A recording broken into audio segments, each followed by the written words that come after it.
decidi de esse evento aqui. Agora nós estamos aqui no showcase Kiko Tour. Nossa propriedade tem para oferecer para toda a companhia, mas também para o local, para vir desfrutar a temporada de Páscoa. Nós temos capacidade de mais ou menos 240 gente se está para evento que está sentado, com mesa, que se não está pensando se companhia ou não está pensando mais de evento que está para mas tipo cocktail reception.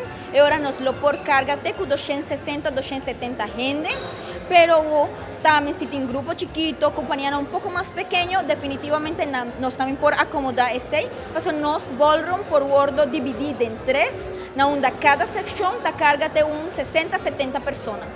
Nós temos diferentes menus, que sei tal qual passa a ver. Nós temos evento mais grande mês, onde nossa showcase, mas é secção de todos os diferentes menus que nós temos para oferecer para todos os budgets também, mas está claro.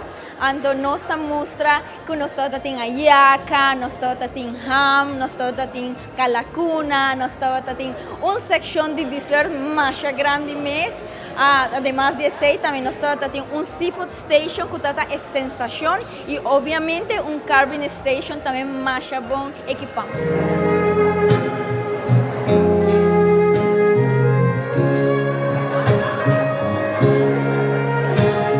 Nós temos a banda que se chama Elevate Productions.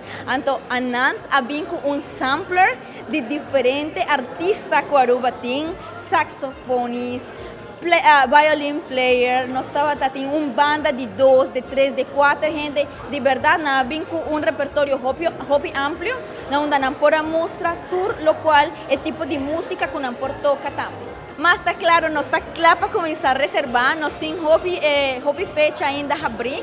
A gente por chama ou manda WhatsApp na 597-50 Jesum. Vamos repetir, 597-50 Jesum.